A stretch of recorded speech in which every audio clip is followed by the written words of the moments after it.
पंचायतों के चेयरमैन, ग्राम प्रधान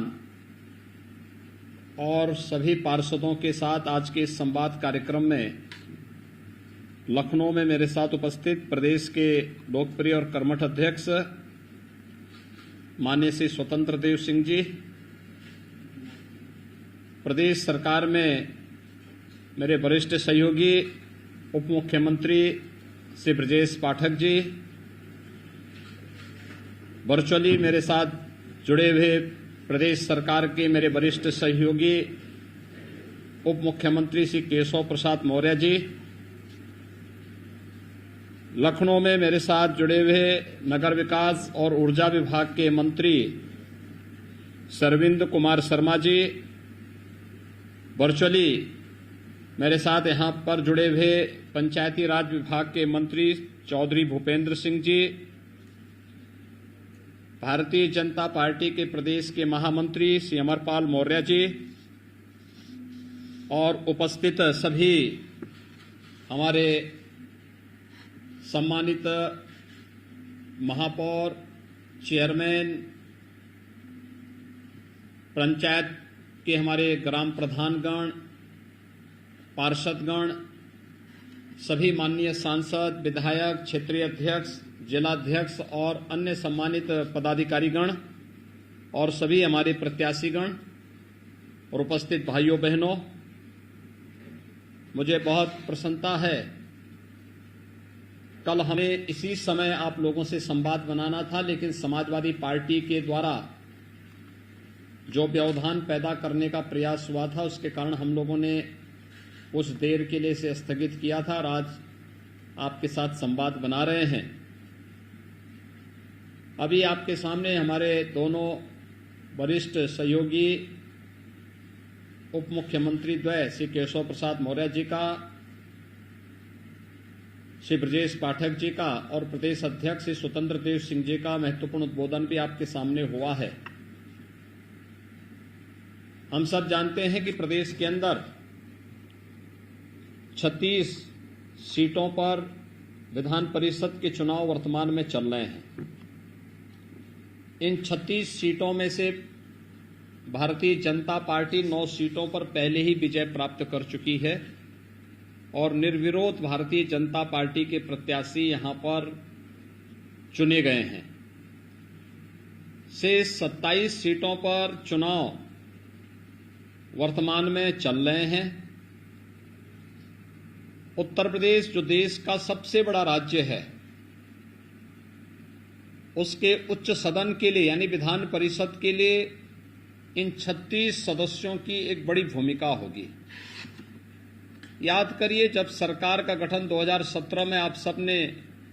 आदरणीय प्रधानमंत्री जी के आह्वान पर प्रदेश में किया था, तब विधान परिषद में समाजवादी पार्टी का बोलबाला था और वह प्रदेश के विकास के हर कार्य में रोड़ा अटकाती थी,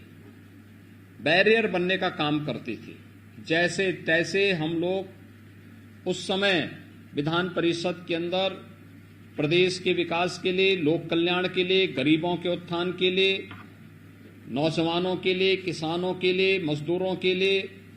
व्यापारियों के लिए, महिलाओं के लिए, समाज के विभिन्न तबकों के लिए लागू होने वाली योजनाओं को जैसे तैसे किसी प्रकार से पास करा पाते थे। लेकिन आज भारतीय जनता पार्टी विधान परिषद में भी बहुमत की ओर अग्रसर है और अगर ये 36 की 36 सीटें भारतीय जनता पार्टी जीतती है तो मान करके चलिए कि भारतीय जनता पार्टी के पास विधान परिषद में 2/3 से अधिक बहुमत होगा और भारतीय जनता पार्टी के पास विधानसभा और विधान परिषद में 2/3 से अधिक बहुमत के कारण भारतीय जनता पार्टी को प्रदेश के अंदर विकास के कार्यों को आगे बढ़ाने, विधान मंडल के अंदर किसी भी प्रकार की कोई परेशानी विकास के लिए, लोक कल्याण के लिए, गरीब कल्याण के लिए और पंचायत स्तर पर या फिर स्थानीय निकाय स्तर पर विकास की योजनाओं को द्रुत गति से आगे बढ़ाने में किसी प्रकार की फिर कोई भी व्यवधान हमारे सामने नहीं रहेगा। और इसलिए हमारे लिए बहुत महत्वपूर्ण है ये 36 सीटों पर विजयी प्राप्त होना।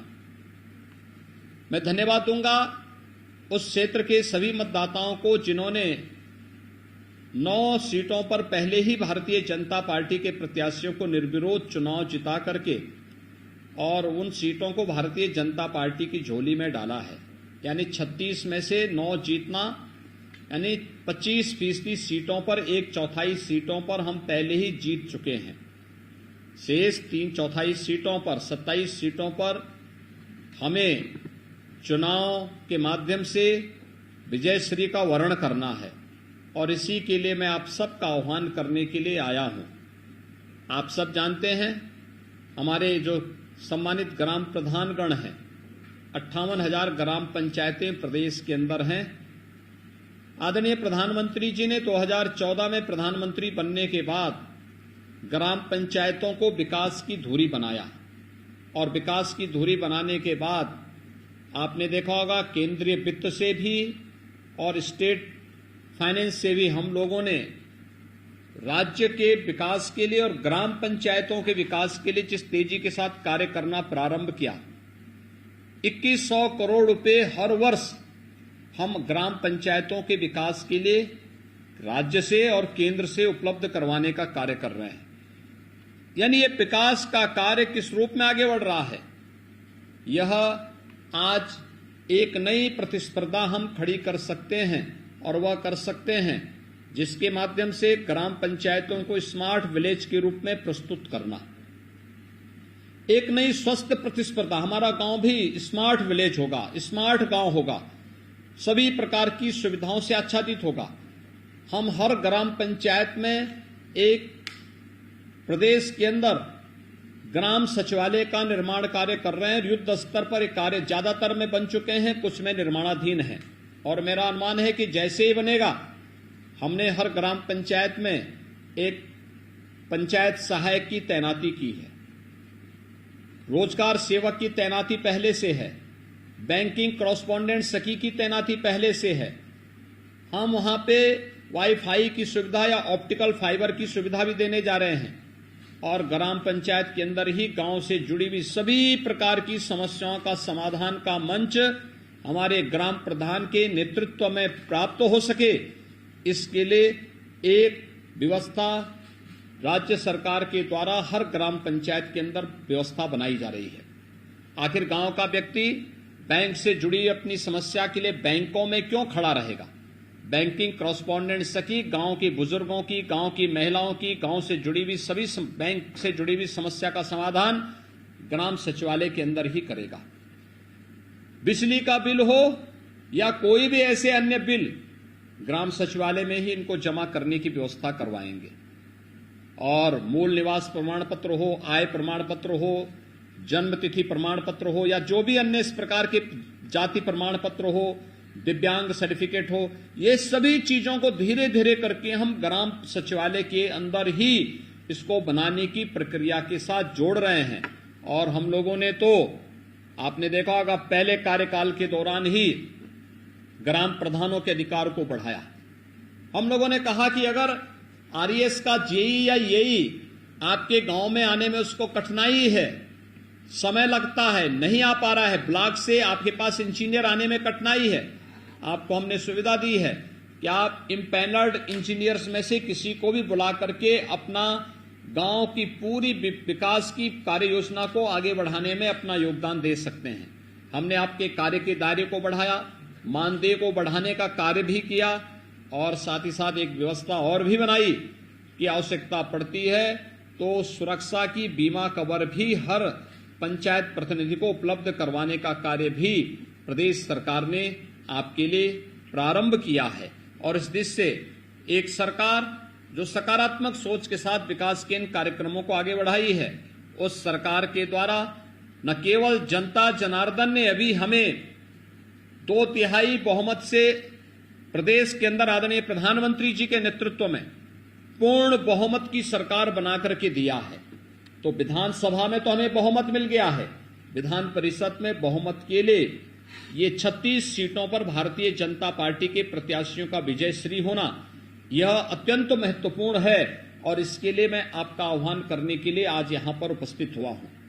भाइयों बहनों, ऐसे ही आपने देखा होगा नगरीय क्षेत्रों में भी व्यापक परिवर्तन लाने का काम हुआ। हमारे 17 नगर निगम हैं। इस 17 नगर निगमों को 10 को भारत सरकार के सहयोग से, शेष 7 को राज्य सरकार अपने स्तर पर स्मार्ट सिटी के रूप में आगे बढ़ाने का कार्य कर रहा है। स्मार्ट सिटी में अमृत योजना के अंतर्गत हमारे यहां कार्य चल रहा है। और यही नहीं, प्रदेश के अंदर पंडित दीनदयाल उपाध्याय नगरीय विकास योजना के माध्यम से भी हम नगर पंचायतों को और भी आगे न केवल उसको अधिकार दे रहे हैं, बल्कि उनके समग्र विकास की एक ठोस कार्य योजना को आगे बढ़ाने का काम भी कर रहे हैं। मेरा आप सबसे आह्वान होगा, अगर स्मार्ट सिटी मिशन के अंतर्गत, अमृत योजना के अंतर्गत या राज्य सरकार के द्वारा जो सुविधाएं आपको उपलब्ध कराई जा रही हैं, इन सुविधाओं को सरकार ने बिना भेदभाव के हर एक स्तर पर पहुंचाने का काम किया। और उसी में आपका आह्वान करने के लिए आज मैं और मेरे सभी सहयोगी आपके साथ आए हैं। आज हमारे साथ माननीय सांसद भी जुड़े हैं, माननीय विधायकगण भी जुड़े हैं, हमारे मंत्रीगण जुड़े होंगे। मेरा उन सबसे आग्रह होगा, अगले 4-5 दिन का समय हम अपने अपने क्षेत्रों में जो हमारे पार्टी के द्वारा अधिकृत प्रत्याशी हैं, इन सभी प्रत्याशियों को विजयी बनाने के लिए पूरी रणनीति बना करके और विधान परिषद में भी पूर्ण बहुमत का हम सबके पास समर्थन हो, इसके लिए उन्हें विजयश्री उपलब्ध कराने की दिशा से उस प्रकार की रणनीति स्थानीय स्तर पर पार्टी के द्वारा बनाई गई रणनीति के तहत हम कार्य करें। और जितने भी हमारे चुने गए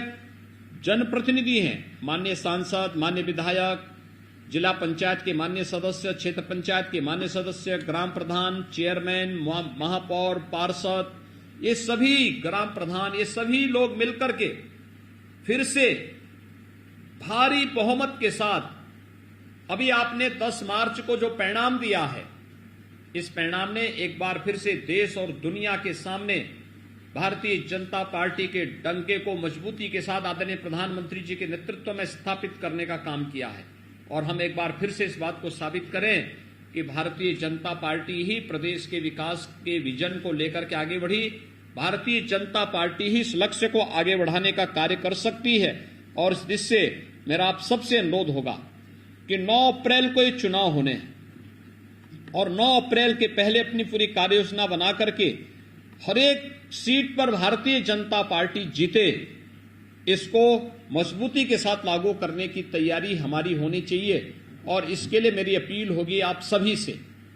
आप सब जानते हैं कि 75 में से 67 सीटों पर जिला पंचायत अध्यक्ष भारतीय जनता पार्टी के हैं।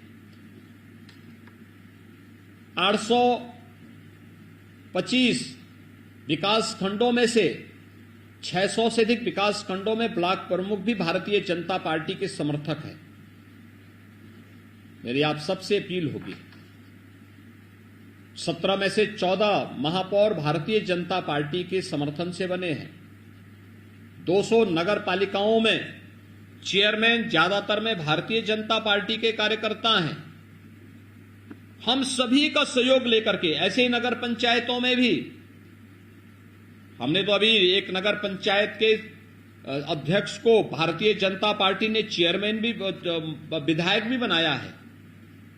यानी भारतीय जनता पार्टी वह दल है जो ग्राम प्रधान से लेकर के चेयरमैन और पार्षद तक को विधायक बनाने की क्षमता रखती है। यहां परिवार नहीं, यहां जाति नहीं, यहां पर तो कोई कॉमन कार्यकर्ता भी उच्च से उच्च पद पर जा सकता है। और इसी दिशा से विधान परिषद के चुनाव में एक बार फिर से भारतीय जनता पार्टी को आप सबका आशीर्वाद प्राप्त हो, इसी के लिए आज हमारी पूरी टीम आपका आह्वान करने के लिए वर्चुअली आपके साथ जुड़ रही है। यह संभव नहीं था कि हम लोग हर एक जगह जाएं, लेकिन मेरी अपील होगी कि मेरे प्रतिनिधि के रूप में, प्रदेश अध्यक्ष जी के प्रतिनिधि के रूप में, हमारे दोनों डिप्टी सीएम के प्रतिनिधि के रूप में आप सभी लोग, हमारे जो भी मंत्रीगण हैं, सांसद हैं, माननीय विधायक हैं, विधान परिषद के सदस्य हैं, वे सभी लोग अपने अपने क्षेत्रों में जाकर के भारतीय जनता पार्टी के अधिकृत प्रत्याशी को भारी बहुमत से विजयी बनाने के लिए अपना योगदान दें। और वहां पर उन लोगों का समर्थन, प्रत्येक मतदाता का समर्थन भारतीय जनता पार्टी के पक्ष में कराने की पूरी तैयारी करें, जिससे विधान परिषद में भी हमारे पास पूर्ण बहुमत हो और प्रदेश के विकास के लिए, प्रदेश में गरीब कल्याण के लिए, प्रदेश में लोक कल्याण के लिए चल रहे उस विजन को जो आदरणीय प्रधानमंत्री जी ने दिया है कि नए भारत का नया उत्तर प्रदेश बनाना है, तो नए भारत के नए उत्तर प्रदेश के लिए इस विजन को हम आगे बढ़ाने का कार्य करेंगे। कल से वासंतिक नवरात्रि प्रारंभ हो रही है। यह चैत्र शुक्ल प्रतिपदा है, भारतीय नौ संवत्सर है। कहते हैं सृष्टि के आरंभ की तिथि भी मानी जाती है। मैं इसके लिए आप सभी को हृदय से बधाई देता हूं, अपनी शुभकामनाएं देता हूं। जगत जननी मां भगवती से प्रार्थना करता हूं कि आप विकास और सेवा के जिस अभियान के साथ जुड़े हुए हैं, ये मजबूती के साथ आपके जीवन को और भी यशस्विता प्रदान करे। इस विश्वास के साथ मैं एक बार फिर से आप सबका आह्वान करता हूं